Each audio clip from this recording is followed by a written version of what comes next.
Saludos mis queridos amigos y hermanos del mundo hispano. Les habla Carlos D. Aponte de la continuación de la Iglesia de Dios. Y nos estamos acercando ya a los días santos de primavera. Y hoy quiero hablar sobre el peligro de hacer creer. También se podría decir de fantasía. ¿Cómo es usted realmente por dentro? El carácter que usted muestra por fuera debe ser algo más que efectos especiales. Voy a hacer aquí un cuento, pero quiero hacer una analogía. José y Margarita están bien enamorados y recientemente contrayeron nupcias. Se sientan junto al mar y se miran cara a cara, fijándose a los ojos. Y al fondo, la foto que están viendo, se puede ver una hermosa puesta de sol que ilumina el cielo. Y ustedes dirían, ¿qué foto más hermosa? Pero, ¿saben qué? Qué falso. Ok.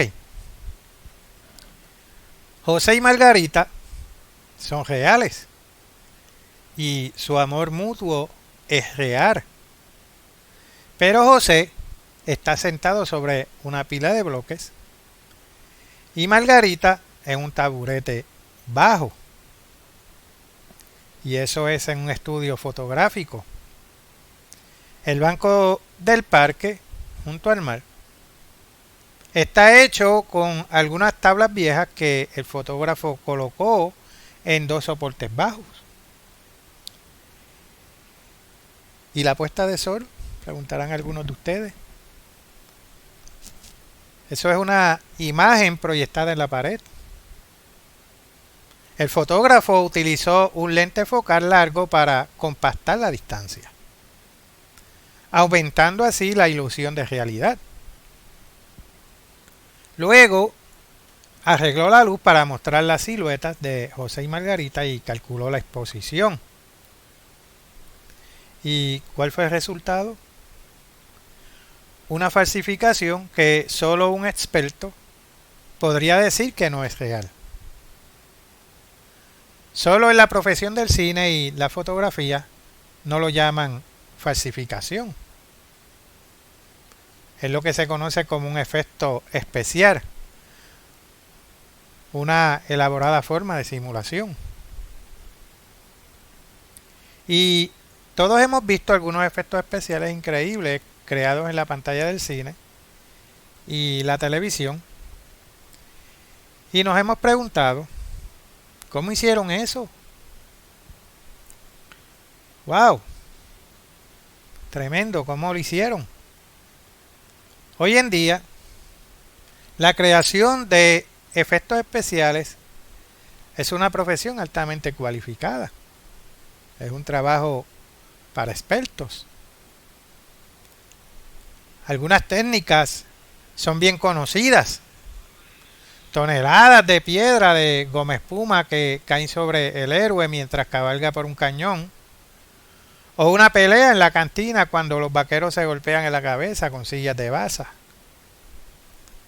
Pero, ¿se ha dado cuenta usted de que el río de lava fundida que amenaza con hundir a la heroína es en realidad harina de avena mezclada con pintura gris? ¿O que el helado de aspecto delicioso del anuncio es en realidad crema de papa? Ustedes saben que el auténtico se derretiría bajo las calientes luces del estudio. Y al pintar escenas sobre vidrio, los artistas de efectos especiales pueden producir lo que se conoce como mates, que enmascaran las partes no deseadas de una escena. De este modo, se puede eliminar la silueta de una ciudad para dar a una escena moderna un aspecto del siglo XIX o añadiendo una silueta para proyectarla hacia el futuro. ¿Y quién de ustedes no ha oído hablar de las ciudades estudio con calles de edificios de apariencia sólida, con fachadas de 18 pulgadas de espesor? Aquellos que hemos podido visitar los parques temáticos de Universal Studios en el estado de la Florida, en Estados Unidos, hemos podido contemplar imitaciones de la ciudad de Nueva York y máquinas simuladoras que dan una impresión casi real. Y mediante el uso de tecnología láser y programas de computadoras, los efectos especiales actuales se están volviendo cada vez más sofisticados. Y pueden hacer simulaciones como astronautas volando a través de las galaxias, luchando contra legiones de extraterrestres y una interminable variedad de monstruos. La habilidad de los expertos en efectos especiales sigue sorprendiéndonos. Pero tal vez no debería ser así, porque la mayoría de nosotros hemos pasado nuestra vida creando algunos efectos especiales impresionantes. Usted quizás un artista de efectos especiales. Usted verá, un efecto especial es un engaño o una ficción creada para dar una impresión de realidad. Al construir nuestra personalidad, todos hemos recurrido a algunos efectos especiales para disfrazar escenas no deseadas y hacer que otras parezcan algo que no son. Cuando la gente le mira a usted, ¿qué es lo que ellos ven? ¿Cómo es usted realmente? ¿O qué usted quiere que ellos vean? La mayoría de nosotros tenemos una fachada o una imagen que no es nuestro verdadero yo. Tal vez le guste que la gente piense que usted es un tipo deportista, o tal vez el hombre o la mujer elegante o sofisticada de la ciudad. O tal vez le guste parecer un hombre chévere, machista y genial. O una querida ancianita que no mataría ni una mosca. Bien, sea lo que sea, usted ha aprendido a hablar, a actuar y tal vez incluso a vestir de acuerdo con una imagen que desea transmitir.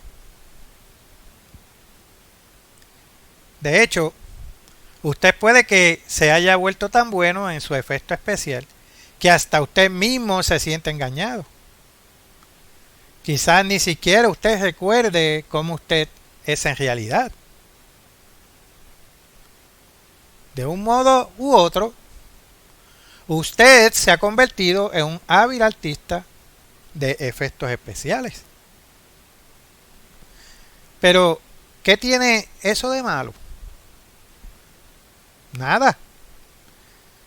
Si esta vida ha de ser como una película, solo un tiempo para fingir. Pero su vida no está hecha para ser usada así. No es un frívolo juego de fantasía. Si usted es cristiano, su vida tiene un propósito vital y debe ser utilizada para ese propósito. Su vida debe ser usada para edificar el carácter. Un carácter como el que tuvo Jesucristo, para que un día usted también pueda llegarse a convertirse en un hijo nacido de Dios. Una vida cristiana, por lo tanto, es un asunto serio. Es hora de afrontar la realidad. No hay lugar para las pretensiones, las falsas fachadas y los efectos especiales que tan cuidadosamente hemos construido para oscurecer la verdad. El verdadero peligro de la ficción. Dios ha prometido ayudarnos a reconstruirnos hasta que tengamos un carácter santo y justo. Pero Él debe construir sobre una base sólida. Él quiere tratar con el verdadero yo, sea lo que sea.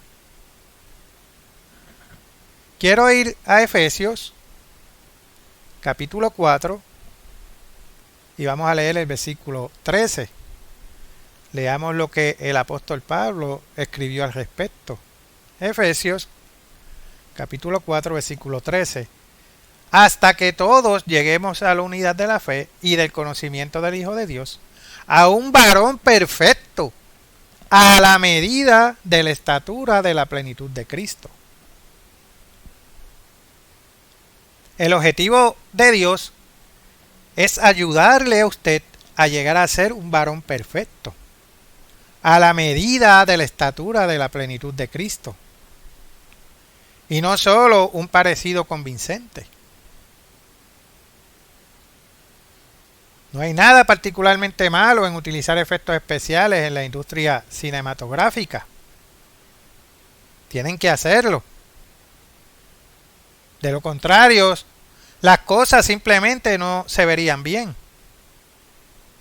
Pero, ¿se ha dado cuenta usted cómo las personas que pasan toda su vida en un mundo de fantasía se acostumbran tanto a lo falso y a la falsedad que ya no parecen ser capaces de distinguir lo que es real de lo que es falso o lo correcto de lo incorrecto?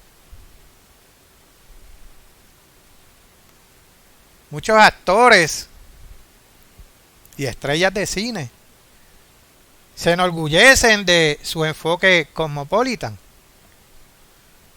tolerantes y modernos ante el adulterio, la fornicación, las perversidades, la embriaguez, drogas y otros vicios condenados por las leyes de Dios.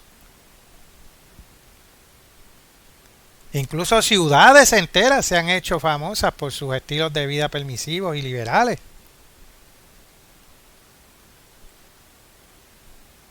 La antigua ciudad de Corinto era así. Corinto era un puerto marítimo y debido a su posición se había enriquecido mediante el comercio. La gente de muchas naciones se mezclaban libremente y la ciudad se había convertido en sinónimo de enfoque liberal de la vida. Corintianizar se había convertido en sinónimo de un estilo de vida libertino.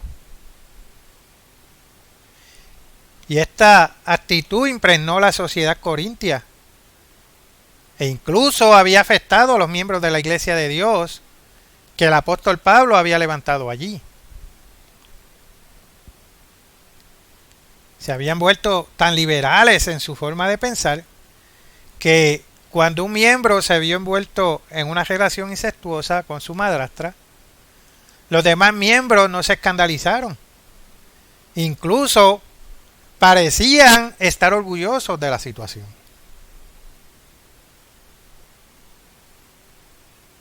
Pablo escribió a esos hermanos una carta severa. Estaba horrorizado de que el pueblo elegido de Dios en Corinto se hubiera vuelto tan tolerante con una situación que habría horrorizado a la gente normal, decente e inconversa de cualquier otro lugar. Demos un vistazo a lo que sucedió en aquel entonces. Vayamos a Primera de Corintios, capítulo 5, y leamos los versículos 1 y 2. Primera de Corintios, capítulo 5, versículos 1 y 2. Pablo escribió: de cierto se oye que hay entre vosotros fornicación, y tal fornicación cual ni aun se nombra entre los gentiles, tanto que alguno tiene la mujer de su padre, y vosotros estáis envanecidos. ¿No debierais más bien haberos lamentado para que fuese quitado de en medio de vosotros al que cometió tal acción? Pablo los confrontó con su actitud tolerante hacia el pecado grave. Él ordenó a los corintios que expulsaran o excomunicaran al miembro que había errado hasta que aprendiera la lección y se arrepintiera. Esto no se trataba solo de un arrebato de mojigatería por parte de Pablo. Sabía que si esta actitud indiferente hacia la inmoralidad continuaba, no pasaría mucho tiempo antes de que toda la iglesia se viera afectada. Y hoy podríamos decir que una manzana podrida en un costal puede dañar a todas las manzanas. Pablo usó otra analogía, una que los corintios entendieron fácilmente. Bajando a los versículos 6 y 7, no es buena vuestra jactancia. ¿No sabéis que un poco de levadura leuda toda la masa? Limpiaos, pues, de la vieja levadura, para que seáis nueva masa, sin levadura como sois, porque nuestra Pascua, que es Cristo, ya fue sacrificada por nosotros. Aquí la levadura y el pecado. Pablo usó la simple analogía de la acción de un agente leudante al hacer pan para mostrar el efecto del pecado en la vida cristiana. Cuando se mezcla un agente leudante, normalmente levadura o baking soda, con la masa, esta empieza a reaccionar. La masa se expande hasta alcanzar varias veces su tamaño original. El agente leudante infla literalmente la masa con gas. Esto es lo que le da al pan su consistencia ligera y suave. En realidad no es así. Es un efecto especial, una fantasía. La masa de pan horneada sin levadura es dura y plana, más parecida a una corteza o a una galleta que al pan familiar.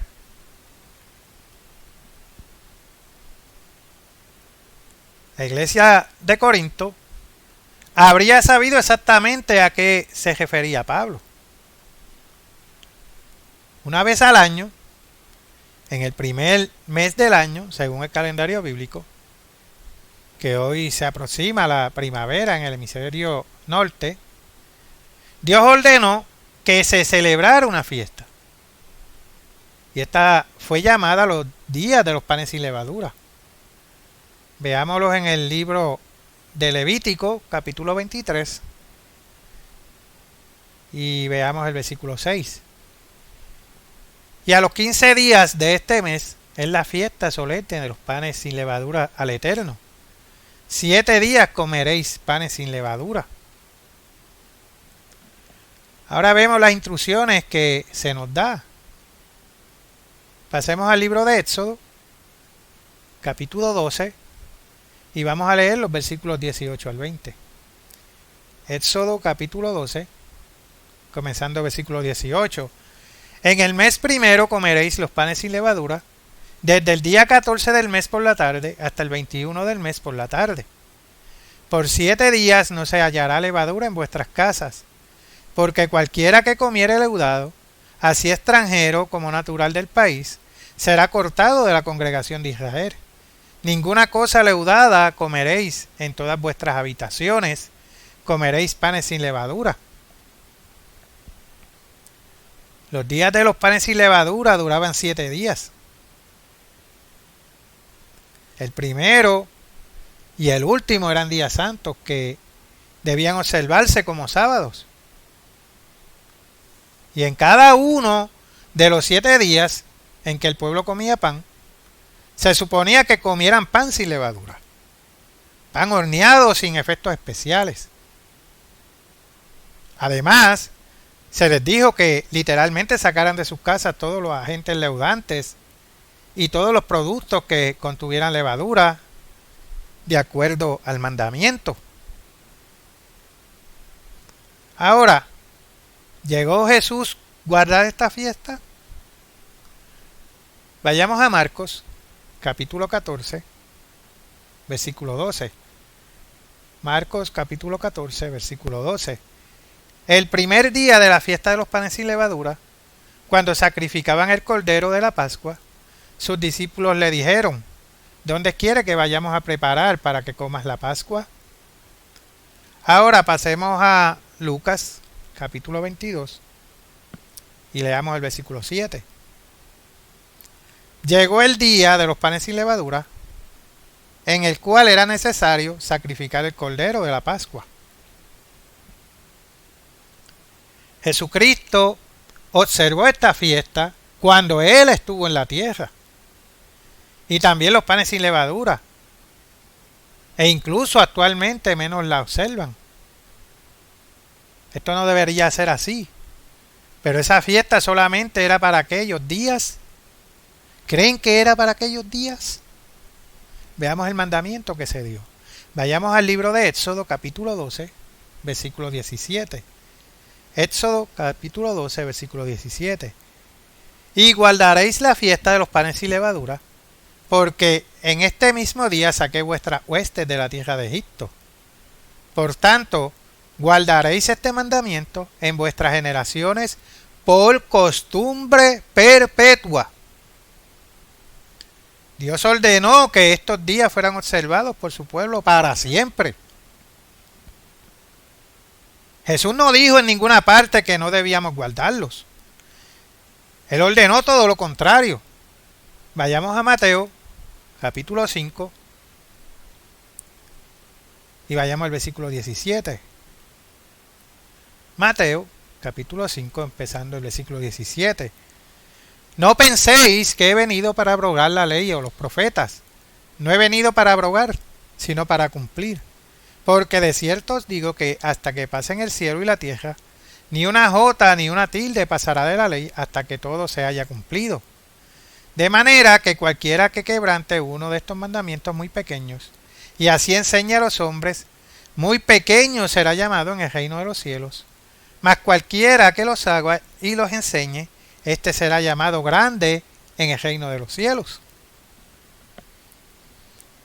Jesús advirtió contra la sustitución de los mandamientos de Dios por ideas humanas. Pasemos a Marcos, capítulo 7, versículo 7. Pues en vano me honran, enseñando como doctrina mandamientos de hombres. ¿Por qué los panes sin levadura en la actualidad? Ahora bien, todo esto deberíamos hacernos pensar. Dios no solo quiere que seamos conscientes de los días de los panes sin levadura, sino que también espera que los guardemos. ¿Por qué? La levadura se usa frecuentemente en la Biblia como un tipo o analogía del pecado. Por supuesto, no hay nada malo en usar levadura o productos con levadura las otras 51 semanas del año. Es solo una analogía del pecado, pero es eficaz. Así como la levadura actúa sobre un trozo de masa, hinchándolo y distorsionándolo fuera de toda proporción, así también actúa el pecado con un individuo. Dios no puede trabajar con un carácter inflado y distorsionado. ¿Qué Jesús advirtió? Lucas capítulo 12, versículo 1. En esto, juntándose por millares la multitud, tanto que unos a otros se atropellaban, comenzó a decir a sus discípulos, primeramente, guardaos de la levadura de los fariseos, que es la hipocresía. Jesús dijo que tuviéramos cuidado de fingir ser algo que no somos. No se haga pasar por una persona justa y temerosa de Dios mientras todavía sigue aferrado a sus pecados. En otras palabras, evite los efectos especiales falsos y espirituales en su vida. Esa fue la acusación que Pablo dirigió a sus hermanos corintios. Dejen de pretender ser la iglesia de Dios mientras toleran el pecado en medio de ustedes, tronó él.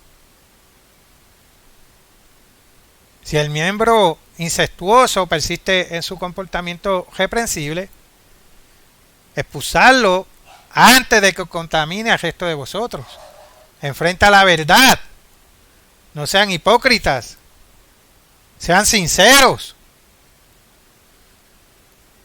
Los corintios comprendieron la severa advertencia de Pablo porque habían pasado por el acto de sacar de sus casas todos los productos con levadura, buscando incluso restos y migajas escondidas que pudieran haber caído en grietas y hendiduras. Habían empezado a comer pan sin levadura, una corteza dura y masticable horneada sin ningún efecto especial.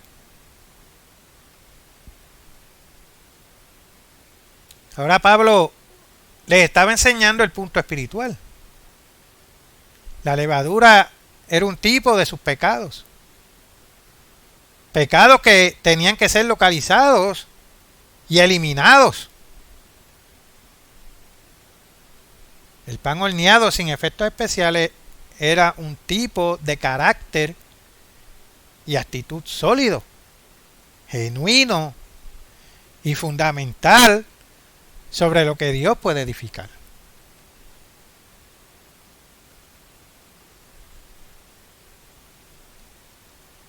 David escribió en el Salmo 51:6: tú amas la verdad en lo íntimo. No solo una apariencia exterior. Volvamos a 2 de Corintios, capítulo 2, versículos 6 al 8. Veamos que culminó el asunto en la iglesia de Corinto. 2 de Corintios, capítulo 2, versículo 6. Le basta a tal persona esta reprensión hecha por muchos. Así que, al contrario, vosotros más bien debéis perdonarle y consolarle, para que no sea consumido de demasiada tristeza. Por lo cual os ruego que confirméis el amor para con él. Los corintios entendieron el punto. Y esta historia tiene un final feliz. Hicieron lo que Pablo les ordenó.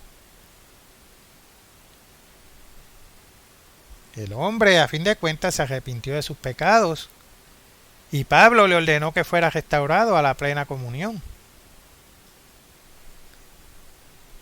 Es posible que algún día nos encontremos con esos corintios en el reino de Dios. Ahora bien, Dios requiere de nosotros que le obedezcamos, que guardemos sus mandamientos, estatutos y decretos. Dios quiere que desarrollemos un carácter perfecto. Si no desarrollamos ese carácter que Dios requiere de nosotros, estamos en peligro de muerte. Y no de la muerte física, sino de la muerte espiritual, la segunda muerte. Voy a dar algunos ejemplos bíblicos de cómo algunos pecaron y tuvieron sus consecuencias. Voy a comenzar con Caín. Vayamos a Génesis capítulo 4 y leamos algunos versículos para ver el contexto.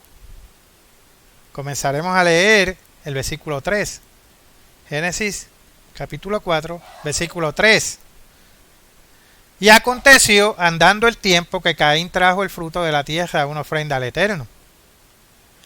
Aquí vemos que Caín le presentó una ofrenda al Eterno, pero él, al parecer, sustrajo de la ofrenda y dio tal vez frutos de muy baja calidad y guardó lo mejor para sí. Aquí vemos el ejemplo que él había creado un carácter de codicia y avaricia, todo lo contrario a los frutos del Espíritu de Dios. Prosiguiendo aquí con el relato en el versículo 5. pero no miró con agrado a Caín y a la ofrenda suya. Y se ensañó Caín en gran manera y decayó su semblante. El Eterno no miró la ofrenda de Caín con agrado. Y a pesar que él actuó mal, no reconoció su pecado, se enojó. Versículo 6. Entonces el Eterno dijo a Caín: ¿por qué te has ensañado? ¿Y por qué ha decaído tu semblante? Si bien hicieres, ¿no serás enaltecido? Y si no hicieres bien, el pecado está a la puerta. Con todo esto, a ti será su deseo, y tú te enseñorearás de él.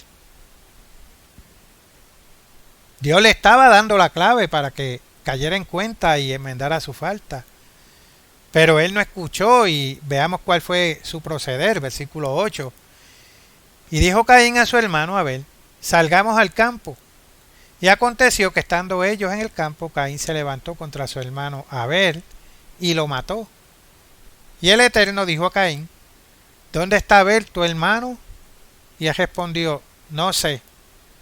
¿Soy yo acaso guarda de mi hermano? Y él le dijo: ¿qué has hecho? La voz de la sangre de tu hermano clama a mí desde la tierra. Ahora pues, maldito seas tú de la tierra, que abrió su boca para recibir de tu mano la sangre de tu hermano. Cuando labres la tierra, no te volverá a dar su fuerza. Errante y extranjero serás en la tierra. Y dijo Caín al Eterno: grande es mi castigo para ser soportado. He aquí me echas hoy de la tierra, y de tu presencia me esconderé, y seré errante y extranjero en la tierra, y sucederá que cualquiera que me hallare me matará. Y le respondió el Eterno: ciertamente cualquiera que matara a Caín 7 veces será castigado. Entonces el Eterno puso señal en Caín para que no lo matase cualquiera que la hallara. Aquí podemos ver que él no aceptó la reprimenda que Dios le dio, sino que siguió llenándose de odio para así asesinar a su hermano Abel. Y para colmo, pensó que podía engañar a Dios, lo cual llevó la consecuencia de sus actos a ser maldecido por Dios. Totalmente pecó por falta de carácter. Veamos otro ejemplo. Vayamos ahora a Génesis capítulo 49, versículos 3 y 4. Rubén, tú eres mi primogénito, mi fortaleza y el principio de mi vigor, principal en dignidad, principal en poder, impetuoso como las aguas. No serás el principal, por cuanto subiste al lecho de tu padre, entonces te envileciste subiendo a mi estrado. Aquí vemos que Rubén perdió su derecho a la primogenitura por falta de carácter. Veamos otra escritura. Génesis capítulo 25. Y vamos a leer varios versículos aquí. Génesis capítulo 25, comenzando el versículo 29. Y guisó Jacob un potaje, y volviendo Esaú del campo cansado, dijo a Jacob: te ruego que me des a comer de ese guiso rojo, pues estoy muy cansado. Por tanto fue llamado su nombre Edom. Y Jacob respondió: véndeme en este día tu primogenitura. Entonces dijo Esaú: he aquí, yo me voy a morir. ¿Para qué pues me servirá la primogenitura? Y dijo Jacob: júramelo en este día. Y él le juró, y vendió a Jacob su primogenitura. Entonces Jacob dio a Esaú pan y del guisado de las lentejas, y él comió y bebió, y se levantó y se fue. Así menospreció Esaú la primogenitura. Ya pudimos leer en estos 3 ejemplos cómo Caín, Rubén y Esaú, que eran primogénitos, despreciaron su primogenitura por falta de carácter, por no desarrollar un carácter perfecto, fallando en conquistar su propia voluntad.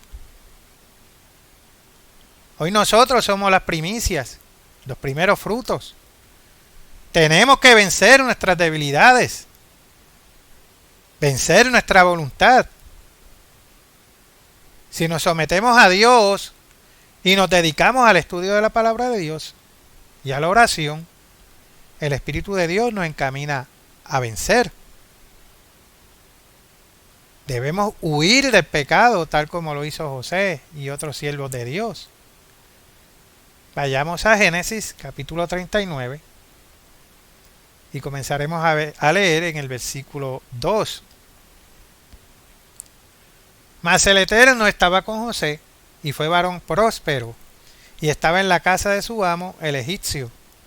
Y vio su amo que el Eterno estaba con él y que todo lo que él hacía, el Eterno lo hacía prosperar en su mano. Bajando al versículo 7. Aconteció después de esto que la mujer de su amo puso sus ojos en José y dijo: duerme conmigo. Y él no quiso.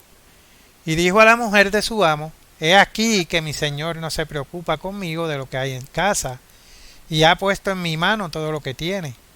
No hay otro mayor que yo en esta casa, y ninguna cosa me ha reservado sino a ti, por cuanto tú eres su mujer. ¿Cómo pues haría yo este grande mal y pecaría contra Dios? Hablando ella a José cada día y no escuchándola, él, para acostarse al lado de ella, para estar con ella, aconteció que entró él un día en casa para hacer su oficio, y no había nadie de los de casa allí. Y ella lo asió por su ropa, diciendo: duerme conmigo. Entonces él dejó su ropa en las manos de ella, y huyó y salió. Cuando vio ella que le había dejado su ropa en sus manos, y había huido fuera. José estaba desarrollando su carácter porque él temía a Dios y le obedecía a Dios, y Dios estaba con él. Y aún con todas las cosas que le sucedieron, él nunca dejó de confiar en Dios y prosperó. A tal grado que sus hijos, Efraín y Manasés, recibieron la primogenitura y sus bendiciones hasta el día de hoy. Quiero leer algo aquí relacionado al carácter, y esto es del libro que escribió el fenecido pastor de la antigua Iglesia de Dios Universal, el pastor general Herbert W. Armstrong, titulado El misterio de los siglos. La obra maestra de la creación. Aunque Dios es el que asigna las responsabilidades de los ángeles, Él les ha dado una mente facultada para pensar, razonar, elegir y tomar decisiones. Pero hay una cualidad importantísima que ni siquiera el poder de Dios puede crear instantáneamente, por decreto. El carácter perfecto, santo y justo, que es el propio de Dios y del Verbo. Este carácter es algo que se tiene que desarrollar por voluntad y decisión de aquel en quien ha de existir. Tómese nota de esta verdad esencial e importantísima, que el carácter perfecto, santo y justo, es la obra suprema, la máxima realización posible para el Dios creador y todopoderoso, y que también es el medio para cumplir su propósito supremo, su objetivo final. ¿Cómo? Repetimos que tal carácter perfecto es algo que se desarrolla. Es imprescindible que el ente independiente en el cual ha de crearse este carácter esté dotado de libre albedrío y de la facultad para tomar decisiones. Más aún, dicho carácter ha de ser inculcado por Dios mismo y solamente puede provenir de Él, pues Dios es el único que tiene ese carácter justo y por ende es el único que puede darlo. Ahora bien, ¿qué es ese carácter justo del cual estamos hablando?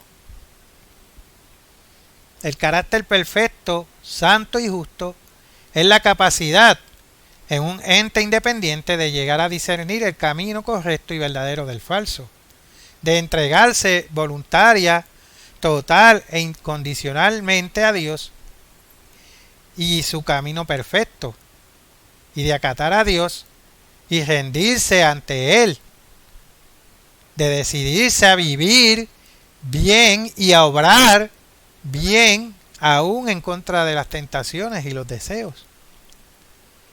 Y aún así, el carácter santo es don de Dios.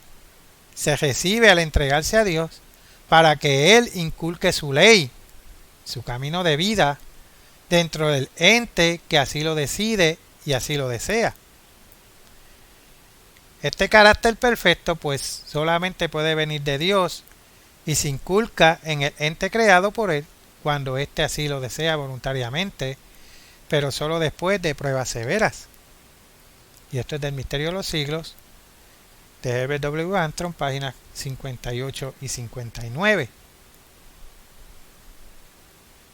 Estamos acercándonos a los días santos, comenzando con la Pascua, en la cual debemos estar examinando a nosotros mismos, como escribió el apóstol Pablo en 2 Corintios, capítulo 13, versículos 5 al 9. 2 Corintios, capítulo 13, versículo 5. Examinaos a vosotros mismos si estáis en la fe. Probaos a vosotros mismos, o no os conocéis a vosotros mismos que Jesucristo está en vosotros, a menos que estéis reprobados. Mas espero que conoceréis que nosotros no estamos reprobados. Y oramos a Dios que ninguna cosa mala hagáis, no para que nosotros aparezcamos aprobados, sino para que vosotros hagáis lo bueno, aunque nosotros seamos como reprobados, porque nada podemos contra la verdad, sino por la verdad, por la cual nos gozamos de que seamos nosotros débiles y que vosotros estáis fuertes, y aún oramos por vuestra perfección. Así que preparémonos para las siguientes semanas, porque Dios no nos hace perder el tiempo. Él instituyó los días de los panes sin levadura como un recordatorio anual de la necesidad de sacar el pecado de nuestras vidas y volvernos genuinos para que Él pueda formar un carácter perfecto en nosotros. Los aspectos físicos de estos días, el quitar literalmente la levadura y comer pan sin levadura, están diseñados para ayudarnos a comprender el significado espiritual. Los días de los panes sin levadura en el 2024 caen del 23 al 29 de abril, siendo el 23 y el 29 de abril los días santos que deben observarse como sábados. La continuación de la Iglesia de Dios ofrece totalmente libre de costo, en línea, el folleto titulado ¿Debería usted observar los días santos de Dios o los días de fiesta demoníacos? Este folleto explica los festivales anuales ordenados por Dios y revela la impactante verdad detrás de las festividades que la mayoría celebra hoy. Puede descargarlo o leerlo en línea en www.cdlidd.es, www.cdlit.es, o pedir una copia impresa. Puede escribirnos a través de nuestro correo electrónico www.cdlidd.es@gmail.com, www.cdelit.es@gmail.com. Hasta aquí este sermón. Les habló Carlos D. Aponte de la continuación de la Iglesia de Dios. Hasta la próxima, mis queridos amigos y hermanos.